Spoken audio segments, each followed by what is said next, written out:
ഇടക്ക് ട്രെയിൻ വരുന്നത് കാരണം ഇറങ്ങി നടക്കാനും പറ്റില്ല, പേടിച്ചാ പോകുന്നത്. ഭയങ്കര പാടാണ്. ഒരു ദിവസം ഞാൻ അമ്മയായിട്ടൊക്കെ വീണായിരുന്നു. വളരെ ബുദ്ധിമുട്ടാണ് വഴി. ഞങ്ങൾക്ക് പുറത്തോട്ടിറങ്ങാൻ നിവൃത്തിയില്ലെന്ന് പറഞ്ഞാൽ നിവൃത്തിയില്ല. അമ്മ ഇങ്ങനെ കിടപ്പുരോഗി ആയതുകൊണ്ട് നമുക്ക് പെട്ടെന്ന് ഒരു ഓട്ടോ വിളിച്ചാൽ പോലും വരുന്നില്ല. ഇതുപോലെ ഈ ട്രെയിൻ പോകുമ്പോഴത്തേക്ക് നമ്മൾ എങ്ങനെയാണ് കുട്ടികളായിട്ട് അല്ലെങ്കിൽ ഒരു രോഗിയായിട്ട് നമ്മൾ ഇതുവഴി കയറി പോവുക? ഇത് അടിച്ച മൂലം നമുക്ക് ഭയങ്കര ബുദ്ധിമുട്ടായിട്ട് മാറിയേക്കുകയാണ്. കാര്യം ഇപ്പോൾ അവർ വേറൊരു സൗകര്യം നമുക്ക് ചെയ്തു തന്നിട്ടില്ല നിലവിൽ. ആർക്കെങ്കിലും വയ്യാതെ പെട്ടെന്ന് ഒരു പോകേണ്ട അവസ്ഥയാണ്, ഇല്ലെങ്കിൽ ഏതെങ്കിലും സ്കൂളിൽ പോകുന്ന കുട്ടികളാണെങ്കിൽ പോലും അതൊരു ഡേഞ്ചറസ് ആയിട്ടുള്ള ഒരു സിറ്റുവേഷൻ തന്നെയാണ്.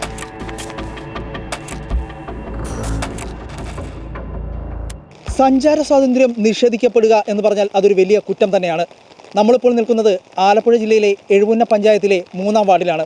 ഇവിടെ ഒരു 10-60 കുടുംബങ്ങൾ കുറേ നാളുകളായി ദുരിതക്കയത്തിലാണ്. എന്തെന്നാൽ റെയിൽവേയുടെ ഭാഗമായി മണ്ണെടുപ്പ് അല്ലെങ്കിൽ മണ്ണ് ഇട്ടത് മൂലം ഇവിടെ കുറേ അധികം ആളുകൾക്ക് സഞ്ചാര സ്വാതന്ത്ര്യം നഷ്ടപ്പെട്ടിരിക്കുകയാണ്. കുഞ്ഞു കുട്ടികൾ ഉൾപ്പെടെ സ്കൂളിൽ പോകുന്ന ഒരുപാട് കുട്ടികൾ ഇവിടെയുണ്ട്. അതോടൊപ്പം തന്നെ കിടപ്പ് രോഗികളായിട്ടുള്ള ആളുകളുണ്ട്. ഇവർക്കൊന്നും ഇങ്ങോട്ടൊരു വണ്ടി വിളിച്ചാൽ പോലും വരാത്ത ഒരു ദയനീയ അവസ്ഥയാണ് നമുക്കിപ്പോൾ കാണാനായിട്ട് ഇവിടെ സാധിക്കുന്നത്. നമുക്കിവിടുത്തെ നാട്ടുകാർ നമ്മളോടൊപ്പം ചേരുന്നുണ്ട്. നമുക്ക് അവരോട് തന്നെ ചോദിക്കാം, എത്ര നാളായി ഈ ദുരിതക്കയത്തിൽ ഇവർ കിടക്കാൻ തുടങ്ങിയിട്ടുണ്ട്? ചേട്ടാ, എങ്ങനെയാണ് ഇവിടുത്തെ കാര്യങ്ങൾ എങ്ങനെയാണ്? നമ്മൾ ഇപ്പോൾ ഏകദേശം ഒരു 2 മാസത്തോളം ഈ പ്രശ്നം തുടങ്ങിയിട്ട് നമുക്ക് എന്ന് വെച്ച് കഴിഞ്ഞാൽ ഇത് മഴ വന്നു കഴിഞ്ഞപ്പോൾ തൊട്ട് നമുക്ക് ഈ ബുദ്ധിമുട്ടാണ്. കാര്യം അതിനു മുമ്പ് അവർ ലെവൽ ചെയ്തിട്ട് പോയി. പക്ഷേ മഴ വന്നതിന് ശേഷം നമ്മൾ ഈ ഒരു പ്രശ്നത്തിലാണ്. കാര്യം നമുക്കൊരു ഹോസ്പിറ്റൽ കേസിന് വരെ കഴിഞ്ഞ ദിവസം എൻ്റെ കൊച്ചിനെ ഒന്ന് ഹോസ്പിറ്റലിൽ കൊണ്ടുപോകാനായിട്ട് വണ്ടി വിളിച്ചിട്ട് രാത്രി വരാൻ പറ്റുന്നില്ല. അങ്ങനത്തെ ഒരു അവസ്ഥയിലാണ്. പിന്നെ ഞാൻ ബൈക്ക് എടുത്ത് രാത്രി ഒരു 2 മണിക്ക് പോകാൻ പോയപ്പോഴേക്കും വണ്ടി താന്നു പോയി. ആ സമയത്ത് വെളുപ്പിനെ 2 മണിക്ക് ഒരാൾ ഹെൽപ്പിനും ഇല്ല, ഒന്നുമില്ല. കുഞ്ഞു കൊച്ചിനെയും കൊണ്ട് ഞാൻ ഈ കിടന്ന് ആ ദുരിതത്തിൽ കിടന്ന് ഞാൻ അനുഭവിച്ചാണ് ഞാൻ കിടന്നിട്ട്. അതെ, നമ്മൾ ഇതിലൂടെ തന്നെയാണ് നമ്മൾ പോയിക്കൊണ്ടിരുന്നത് വെച്ചാൽ. ഇപ്പോൾ ഇത് അടിച്ച മൂലം നമുക്ക് ഭയങ്കര ബുദ്ധിമുട്ടായിട്ട് മാറിയേക്കുകയാണ്. കാര്യം ഇപ്പോൾ അവർ വേറൊരു സൗകര്യം നമുക്ക് ചെയ്തു തന്നിട്ടില്ല നിലവിൽ. ഇതിങ്ങനെ ഡബിൾ ലൈൻ വരാൻ വേണ്ടിയിട്ടല്ലേ ഇങ്ങനെ ഒരു? അതെ അതെ അതെ അതെ അതിന്റെ ഭാഗമായിട്ടാണ് മണ്ണടിച്ചിരിക്കുന്നത്. അതെ അതെ. ഈ മണ്ണടിച്ച സമയത്ത് നിങ്ങളോട് എന്താണ് പറഞ്ഞത്? ഇവിടെ ഞങ്ങളോട് പറഞ്ഞത് വഴിയുണ്ട്. അപ്പം ഞാൻ ആദ്യം ഇവിടെ ഇളക്കമെന്ന് എഞ്ചിനീയറിനെ ചോദിച്ചായിരുന്നു. ചോദിച്ചപ്പോൾ നിങ്ങൾക്കുള്ള വഴി റെഡിയാക്കിയിട്ട് ഇത് സെറ്റ് ചെയ്യുന്ന ഈ റെയിൽപാളം വരുള്ളൂ എന്നാണ് എന്നോട് പറഞ്ഞത്. പക്ഷേ ഞങ്ങൾക്കുള്ള വഴി എവിടെയാണെന്ന് ചോദിച്ചിട്ട് ഇപ്പോൾ ആരും ഒന്നും പറയുന്നില്ല. ഇപ്പം ഞങ്ങൾക്ക് ഭയങ്കര ദുരിതമാണ്. കാര്യം വെച്ചാൽ ഞങ്ങൾക്ക് നടക്കാൻ പോലും പറ്റാത്ത ഒരവസ്ഥയിൽ, നടന്ന വീണ് പോകുന്ന ഒരവസ്ഥ നിങ്ങൾ കാണണമല്ലേ. രോഗികളും ആയിട്ടുള്ള ആളുകളൊക്കെ ഇവിടെ താമസിക്കുന്നുണ്ട്, അല്ലെങ്കിൽ നിങ്ങളിവിടെ ഉണ്ട്. അപ്പോൾ അവരെ ആശുപത്രി കൊണ്ടുപോകാനുള്ള ബുദ്ധിമുട്ടുകളൊക്കെ എങ്ങനെയാണ് വരുന്നത്? ഞാനിപ്പോൾ ഒരു ഉദാഹരണം പറയുകയാണെന്നുണ്ടെങ്കിൽ എൻ്റെ പപ്പ ഇപ്പോൾ 5+ കഴിഞ്ഞിട്ട് വീട്ടിൽ റെസ്റ്റാണ്. ജോലിക്ക് പോയിരുന്നതാണ്.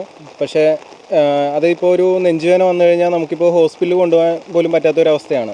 അതായത് ഈ ഒരു വഴി ഇങ്ങനെ കിടക്കുന്നതുകൊണ്ട് തന്നെ ഇങ്ങോട്ട് യാതൊരുവിധ വാഹനങ്ങളോ ഒന്നും വരുന്നില്ല. ഇപ്പോൾ ഒരു ഓട്ടോറിക്ഷ വിളിച്ചാൽ പോലും, അതായത് ആംബുലൻസ് വിളിച്ചു കഴിഞ്ഞാൽ വരുന്ന കാര്യം ഒട്ടും ചിന്തിക്കാൻ പോലും പറ്റില്ല. ഒരു ഓട്ടോറിക്ഷ വിളിച്ചാൽ പോലും ഇങ്ങോട്ട് ഇപ്പോൾ കയറി വരുന്നില്ല. നമ്മൾ ഈ ഒരു വയ്യാതെ കിടക്കുന്ന ആളെയും കൂട്ടി നമ്മൾ ഈ വഴിയിൽ കൂടി നമ്മൾ എങ്ങനെയാണ് നമ്മൾ ആ വണ്ടി വരുന്ന ഒരു അവസ്ഥ വരെ നമ്മൾ എത്തുക എന്നുള്ളത് ഭയങ്കര ബുദ്ധിമുട്ടാണ്. ഇപ്പോൾ ഇവിടെ സ്കൂളിൽ പഠിക്കുന്ന കുറേ കുട്ടികളുണ്ട്. ഇവർക്ക് ഈ മഴയത്ത് ഈ ചെളി കൂടി നടന്നു പോകുക എന്നുള്ളതല്ലാതെ വേറൊരു മാർഗ്ഗമില്ല. ഇപ്പോൾ സ്കൂൾ ബസ് ആണെങ്കിലും അല്ലെങ്കിൽ ഇപ്പോൾ ഓട്ടോ ആണെങ്കിലും ഇതുവഴി കയറി വരില്ല. ആ കുട്ടികൾ ഈ ചെളി കൂടി ചവിട്ടി തന്നെ വേണം അങ്ങോട്ട് പോകാനായിട്ട്. അതിനിടയ്ക്ക് തെന്നി വീഴുന്നുണ്ട്. പിന്നെ ഉള്ളൊരു മാർഗ്ഗം എന്ന് വെച്ചാൽ ഈ റെയിൽവേ കൂടി കയറി പോവുക എന്നുള്ളതാണ്. ഇതുപോലെ ഈ ട്രെയിൻ പോകുമ്പോഴത്തേക്കും നമ്മൾ എങ്ങനെയാണ് കുട്ടികളായിട്ട് അല്ലെങ്കിൽ ഒരു രോഗിയായിട്ട് നമ്മൾ ഇതുവഴി കയറി പോവുക? നമുക്കത് ഭയങ്കര ബുദ്ധിമുട്ടാണ്. റെയിൽവേ ട്രാക്കിലൂടെ കയറി പോകുക എന്ന് പറഞ്ഞാൽ ഒരു ബുദ്ധിമുട്ടുള്ള കാര്യം തന്നെയല്ലേ? അതെ, ലൈക്ക് 10 to 15 മിനിറ്റ്സ് ബിറ്റ്വീൻ നമുക്ക് ട്രെയിൻ വന്നുകൊണ്ടേ ഇരിക്കുകയാണ്. അപ്പോൾ പെട്ടെന്ന് നമ്മൾ ചിലപ്പോൾ അറിയാത്തവരായിരിക്കും ഈ വരുന്നതും. അപ്പോൾ ഇത് ഓൾറെഡി മെൻഷൻ ചെയ്ത പോലെ തന്നെ ആർക്കെങ്കിലും വയ്യാതെ പെട്ടെന്ന് ഒരു പോകേണ്ട അവസ്ഥയാണ്, ഇല്ലെങ്കിൽ ഏതെങ്കിലും സ്കൂളിൽ പോകുന്ന കുട്ടികളാണെങ്കിൽ പോലും അതൊരു ഡേഞ്ചറസ് ആയിട്ടുള്ള ഒരു സിറ്റുവേഷൻ തന്നെയാണ്. ഇത്രത്തോളം ദുരിതമാണ് ഇവിടുത്തെ അവസ്ഥ. നമ്മളിപ്പോൾ കണ്ടതാണ്. ചേട്ടാ, എങ്ങനെയുണ്ട് ഇവിടെ? ദുരിതമാണോ? ഇവിടെ ഇപ്പോൾ ഈ ഭാഗത്ത് ജീവിക്കുന്ന ജനങ്ങളുടെ ജീവിതം എന്ന് പറഞ്ഞാൽ ഭയങ്കര ദുരിതത്തിലാണ്. എല്ലാ ദിവസവും ഇത് തന്നെ അവസ്ഥ. ഇപ്പോൾ നിങ്ങളിപ്പോൾ ഈ റെയിൽവേ ഈ മേൽപ്പാലത്തിൻ്റെ ഇവിടുന്ന് റെയിൽവേ ഗേറ്റ് വരെ പോകുമ്പോൾ നിങ്ങൾക്ക് ഇതിലൊന്നും നടന്നു പോകാൻ പറ്റുമെന്നൊന്ന് നിങ്ങൾ നോക്ക്. അത് കഴിഞ്ഞിട്ടല്ലേ 2 വീലറും കാറും ഒക്കെ വരുന്നുള്ളൂ. ഒന്ന് ജസ്റ്റ് ഒന്ന് നോക്കിയാൽ നിങ്ങൾക്ക് അതിൻ്റെ ദുരിതം മനസ്സിലാവും. അപ്പോൾ ഒരു ആശുപത്രി കേസിട്ട് വന്നാൽ പോലും പോകാൻ പറ്റാത്തൊരു ഒരു രക്ഷയില്ല. ഭയങ്കര ദുരിതത്തിലാണ് ഞങ്ങൾ. സ്കൂളിലൊക്കെ പോകാൻ പാടാണ് ഇപ്പോൾ? ഭയങ്കര പാടാണ്. ഒരു ദിവസം ഞാൻ അമ്മയായിട്ടൊക്കെ വീണായിരുന്നു ഈ ചെളിയിൽ. ഓക്കെ, റെയിൽവേ ട്രാക്കിൽ കൂടെ കയറി പോകാൻ പാടല്ലേ? ട്രെയിനൊക്കെ വന്നാൽ ബുദ്ധിമുട്ടല്ലേ? ഇപ്പം എങ്ങനെ യൂണിഫോമിലൊക്കെ ചെളിയാവൂലേ? യൂണിഫോമിനൊക്കെ ചെളിയാവും, ഇവിടെ കൂടിയൊക്കെ പോകാൻ ഭയങ്കര ബുദ്ധിമുട്ടാണ്. ഇവിടെ സ്വയം തൊഴിലിലൂടെ നിത്യജീവനം അല്ലെങ്കിൽ ഉപജീവന മാർഗം കണ്ടെത്തുന്ന ഒരുപാട് ആളുകളുണ്ട്, മില്ല് നടത്തുന്നവരുണ്ട്. അവരുടെ കൂടി ഉപജീവന മാർഗ്ഗമാണ് ഇപ്പോൾ മുട്ടിയിരിക്കുന്നത്. നമുക്ക് അവരോട് തന്നെ ചോദിക്കാം. ചേച്ചി, എങ്ങനെയാണ് മില്ല് നടത്തിയിട്ട് എത്ര നാളായി മില്ല് നടത്താൻ തുടങ്ങി? 1.5 വർഷമായി ഞങ്ങൾ തുടങ്ങിയിട്ടത്. ഇപ്പം ഞങ്ങൾക്ക് ഇത് സാധനങ്ങളൊന്നും എടുക്കാൻ പറ്റുന്നില്ല, പൊടിക്കാനായിട്ടുള്ള സാധനം എടുക്കാൻ പറ്റുന്നില്ല, ആൾക്കാർ സാധനങ്ങൾ വാങ്ങിക്കാൻ വരുന്നില്ല, ഞങ്ങൾക്ക് ഓർഡർ ഉള്ളത് കൊണ്ട് കൊടുക്കാൻ പറ്റുന്നില്ല. ഇപ്പോൾ ഇത്രയും ഞങ്ങൾ 5-6 പേരുടെ ഉപജീവന മാർഗ്ഗം ഞങ്ങൾ മുട്ടിയിരിക്കുകയാണ്. ഇപ്പോൾ അപ്പോൾ ഈ കറണ്ട് ബില്ലൊക്കെ എങ്ങനെ അടയ്ക്കും? കറണ്ട് ബില്ലൊക്കെ അടക്കം ഞങ്ങൾക്ക് കാശ് വേണ്ട. ഇപ്പോൾ ഞങ്ങൾ കറക്റ്റായിട്ട് അടച്ചുകൊണ്ടിരുന്നതാണ്. ഇപ്പം ഞങ്ങൾക്ക് അടക്കാനുള്ള പൈസ നിവർത്തിയില്ലാതെയായി. 1 മാസം കൊണ്ട് കച്ചവടം ഇല്ല. ഇപ്പോൾ സാധനങ്ങൾ ഇറക്കാൻ ഞങ്ങൾക്ക് പറ്റുന്നില്ല. ഇപ്പോൾ ആ അവസ്ഥയിലേക്ക് ഞങ്ങൾക്ക് നല്ല ഓർഡറുണ്ട്. ഞങ്ങൾ എറണാകുളത്തേക്ക് സാധനം കൊടുക്കുന്നുണ്ട്. പക്ഷെ ഇപ്പോൾ ഒന്നും അവിടെ ഇപ്പോൾ സാധനം കൊടുക്കാൻ പറ്റാത്തൊരു സാഹചര്യമായിരിക്കും. 60ഓളം കുടുംബങ്ങളാണ് ഇവിടെ ഇപ്പോൾ ദുരിതത്തിലായിരിക്കുന്നത്. റെയിൽവേ പാത ഇരട്ടിപ്പിക്കാൻ വേണ്ടിയാണ് ഇവിടെ മണ്ണടിച്ചത്. എന്നാൽ ഇപ്പോൾ കാൽനട യാത്ര പോലും ദുഷ്കരമായി മാറിയിരിക്കുകയാണ്. സ്കൂൾ കുട്ടികൾ ഉൾപ്പെടെയുള്ളവർ ഇപ്പോൾ റെയിൽവേ ട്രാക്ക് മുറിച്ചാണ് സഞ്ചരിക്കുന്നത്. എന്നാൽ 10 മിനിറ്റ് ഇടവിട്ട് ട്രെയിൻ വരുന്നതിനാൽ അതിനും ബുദ്ധിമുട്ടായി മാറിയിരിക്കുകയാണ്. ഈ സ്കൂളിൽ പോകാനുള്ള ബുദ്ധിമുട്ടുകൾ ഇപ്പോൾ എത്രത്തോളമാണ്? ഭയങ്കര പാടാണ് ഇപ്പോൾ സ്കൂളിൽ പോകാനായിട്ട്. ഇപ്പോൾ ട്യൂഷന് പോകാനായാലും ഭയങ്കര പാടാണ്. ഒരു ദിവസം ഞങ്ങൾ സ്കൂളിൽ പോയിട്ട് തിരിച്ചു വന്നിട്ടുണ്ട്. യൂണിഫോമിലൊക്കെ മൊത്തം ഇതൊക്കെ ആയിട്ട് ചെളിയായിട്ട് തിരിച്ചൊക്കെ വന്നിട്ടുണ്ട്. 10th. ഓക്കെ, അപ്പോൾ വളരെയധികം ബുദ്ധിമുട്ടാണ് സ്കൂളിലേക്കുള്ള യാത്ര. റെയിൽവേ ട്രാക്കിലൂടെ കയറി നടക്കാറുണ്ടോ? 10 മിനിറ്റ് ഇടയ്ക്ക് ട്രെയിൻ വരുന്നത് കാരണം ഇറങ്ങി നടക്കാനും പറ്റില്ല. പേടിച്ചാണ് പോകുന്നത്. വഴിയില്ലാത്തതുകൊണ്ട് പിന്നെ ഒന്നും ചെയ്യാൻ പറ്റാത്തതുകൊണ്ട് റെയിൽവേ ട്രാക്ക് കൂടി തന്നെ പോകും. രോഗികളെ കൊണ്ടുപോകാൻ ആംബുലൻസ് വിളിച്ചാൽ കൂടി വരാത്ത സ്ഥിതിയാണിപ്പോൾ നിലവിലുള്ളത്. എന്തെങ്കിലും ഒരു അസുഖം വന്നു കഴിഞ്ഞാൽ ആംബുലൻസ് പോലും ഇങ്ങോട്ട് കയറാൻ പറ്റാത്ത അവസ്ഥയാണ്. നമുക്ക് രോഗീനെ എടുത്തോണ്ട് എത്രയെന്ന് വെച്ചാൽ എടുത്തോണ്ട് നടന്ന് പോകാൻ പറ്റും. അത്രയ്ക്ക് ബുദ്ധിമുട്ടാണ് ഞങ്ങൾ ഇവിടെ കഴിയുന്നത്. കുഞ്ഞു കുട്ടികളാണേലും ഇതിലൂടെ പോകാനായിട്ട് വളരെയേറെ ബുദ്ധിമുട്ട് അനുഭവിക്കുന്നുണ്ട്. ഈ സ്കൂൾ യൂണിഫോം ആണെങ്കിൽ എല്ലാം ചെളി വരണ്ടിട്ടാണ് വരുന്നത്, വീട്ടിലോട്ട് വരുന്നത്. അതുപോലെ തന്നെ പിന്നെ പലരും ഇവിടെ തീട്ടി വീണ് ഭയങ്കര അപകടമൊക്കെയാണ് സംഭവിച്ചിരിക്കുന്നത്. അത്രയ്ക്കും ആഴമുണ്ടല്ലോ ഇവിടെ? അത്രയ്ക്കും ആഴമാണ് ഇവിടെ ഉള്ളത്. ഇപ്പോൾ പിഞ്ചു കുട്ടികളൊക്കെ ഉള്ള വീടാണിത്. നമുക്ക് ഇതിന് എന്തെങ്കിലും ഒന്ന് ചെയ്തു തരാനായിട്ട് ആരും ഇതുവരെ ഇടപെട്ടിട്ടില്ല. റെയിൽവേ ആണെങ്കിലും നമ്മളിത് പറഞ്ഞതാണ് ഇവരുടെ അടുത്ത്. ഇപ്പോൾ ഇവർ പറയണത് ഇനി മഴ കഴിഞ്ഞിട്ട് ചെയ്യുള്ളൂ എന്നാണ് പറഞ്ഞേക്കണത്. ഈ മഴക്കാലം മൊത്തം നിങ്ങൾ മഴക്കാലം ഇപ്പോൾ ദുരിതം. ഇനി ഒരു മഴ കൂടി പെയ്ത് കഴിഞ്ഞാൽ അകത്ത് വെള്ളം കയറി.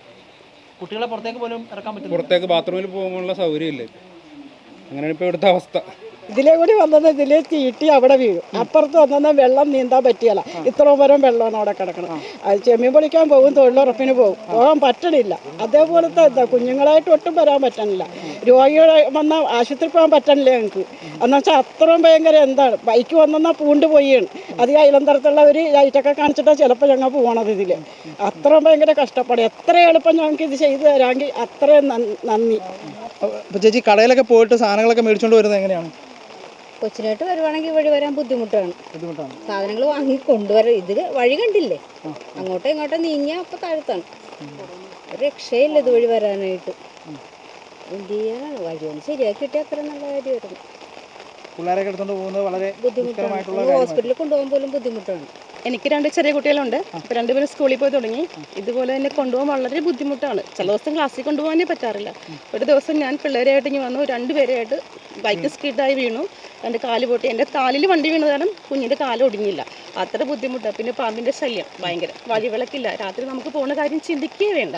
ഇപ്പോൾ വീട്ടിലൊരു സാധനങ്ങളില്ലെങ്കിൽ നമ്മളത് നാളത്തേക്ക് അഡ്ജസ്റ്റ് ചെയ്തേ പറ്റുള്ളൂ. രാത്രി പോയി വാങ്ങിച്ച് വരലേ നടക്കുന്ന കാര്യമേ ഇല്ല. ഭയങ്കര ബുദ്ധിമുട്ടാണ്. ഈ വഴി ഓട്ടോ കൊണ്ടുവരാൻ പറ്റാത്തതുകൊണ്ട് വല്ല വഴിയിലൊക്കെയാണ് ഇടുന്നത്. അവിടെ ഇട്ട് കഴിയുമ്പോൾ അതിൽ നിന്ന് എന്തെങ്കിലുമൊക്കെ ആയിട്ട് കളവ് പോകും. അതൊക്കെ വലിയ ബുദ്ധിമുട്ടാണ്. പിന്നെ കൊച്ചിനും മോളും കുട്ടിയൊക്കെ ഉണ്ട്. അവർക്കൊരു വയ്യാഴിക വന്നാലും നമുക്ക് ഈ വഴി മാത്രമേ ഒരു മാർഗമായിട്ടുള്ളൂ. ഒരു തരത്തിലും ഒരാൾക്കും നടന്നു പോകാനോ ഒരു തരത്തിലും പറ്റാത്തൊരവസ്ഥയാണ്. 100 കണക്കിന് വർഷങ്ങൾ പഴക്കമുള്ള ദേവാലയം ഇവിടെ ഉണ്ട്. ഒന്ന് എരമത്തെ കുടുംബക്ഷേത്രം, അതിൻ്റെ അപ്പുറത്ത് വേറൊരു ക്ഷേത്രമുണ്ട്, താമരപ്പള്ളി കുടുംബക്ഷേത്രം. ഇവിടെയൊക്കെ എല്ലാവർക്കും അവിടുത്തെ ഭക്തജനങ്ങൾക്ക് വരാനുള്ളൊരു മാർഗ്ഗം എന്ന് പറഞ്ഞാൽ ഈ ഒരു മാർഗ്ഗമാണ്. ഇത് പണ്ട് മുതലേ ആൾക്കാർ പോയിക്കൊണ്ടിരുന്ന ഒരു മാർഗ്ഗമാണിത്.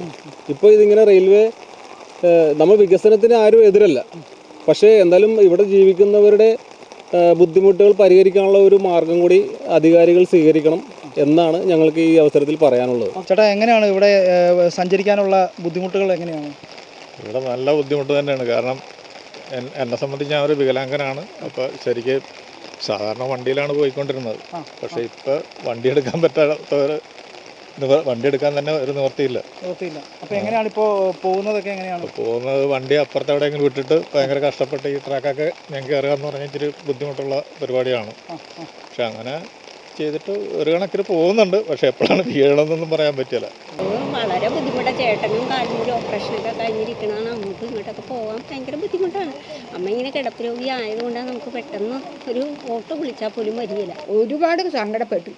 ചേട്ടൻ്റെ മോൻ ബൈക്കുമായിട്ട് വന്നു. എൻ്റെ കരച്ചിൽ കണ്ട് കൊച്ചി ഇവിടെ നിന്ന് കൊണ്ടുപോയി. അവിടെ ചെന്നപ്പോഴേക്കും വണ്ടിയും വീണ് ആളും വീണ്. ഈ കാല് നിലത്ത് കുത്താതിരിക്കാൻ ഞാൻ പ്ലാസ്റ്റിക്കൊക്കെ ചുറ്റിക്കൊണ്ടുപോയതാണ്. എന്നിട്ടും മെനകേടായിട്ടാണ് ഒന്ന് ആശുപത്രി കൊണ്ടുപോകാൻ പറ്റിയത്.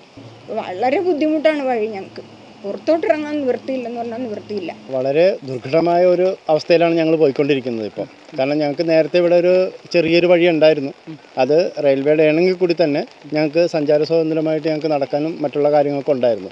പക്ഷേ ഇപ്പം ഞങ്ങളുടെ അവസ്ഥയെന്ന് പറഞ്ഞാൽ വളരെ ദയനീയമായിട്ട് ഞങ്ങൾക്ക് നടക്കാൻ പോലുമുള്ള ഒരു സഞ്ചാര സ്വാതന്ത്ര്യമായിട്ടുള്ള ഒരു ഇല്ലാത്തൊരവസ്ഥയിലേക്കാണ് ഞങ്ങൾ പോയിക്കൊണ്ടിരിക്കുന്നത്. അതെ, അതിനുള്ള ഒരു പരിഹാരമാണ് ഞങ്ങൾക്ക് റെയിൽവേയിൽ നിന്നും ഞങ്ങളുടെ സംസ്ഥാന സർക്കാരിൽ നിന്നും കേന്ദ്ര സർക്കാരിൽ നിന്നും ഞങ്ങൾക്ക് വേണ്ടത്. റെയിൽവേ ഓവർബ്രിഡ്ജിൻ്റെ അവിടെ മുതൽ പിന്നെ നമ്മുടെ എരമുല്ലൂർ എഴുപുന്ന ആ റോഡ്, അതിൽ വേറെ ബദൽ മാർഗമൊന്നുമില്ല. പിന്നെ അതിൻ്റെ ഒരു 300 മീറ്റർ അപ്പുറത്ത് നിന്ന് വേറെ റോഡ് പോകുന്നുണ്ട്. പക്ഷേ അതിലോട്ട് കണക്ഷൻ ആയിട്ടില്ല. അപ്പോൾ അതിൻ്റെ ഇടയിലുള്ള ആൾക്കാർക്ക് ഈ ഒരു മാർഗ്ഗമേ ഉള്ളൂ. പിന്നെ എന്ന് പറഞ്ഞാൽ ഞാൻ പറഞ്ഞില്ലേ, ഇപ്പോൾ ഇവിടെ റെയിൽവേ ക്രോസ് വരുമ്പോൾ എമർജൻസി കേസുകളൊക്കെ ഇതിലാണ് കയറി വരുന്നത്. ഇപ്പം അതും ഇപ്പോൾ പെൻഡിങ് ആയിട്ട് നിൽക്കുന്ന അവസ്ഥ. ഞാൻ ഇപ്പോൾ നടക്കണ വഴി ഇങ്ങോട്ട് വന്നപ്പോൾ അലച്ചങ്ങട്ട് വീണ് ഒട്ടും നടക്കാൻ പറ്റുന്നില്ല. ആ പരുവത്തിലാണ് വന്നേക്കുന്നത്. എൻ്റെ കാലൊക്കെ തേയ്മാനം നടക്കാനും പറ്റണില്ല. ബുദ്ധിമുട്ടാണ്. ഇതിലൂടെ ഞങ്ങൾക്ക് പോകാൻ വളരെ ബുദ്ധിമുട്ടാണ്.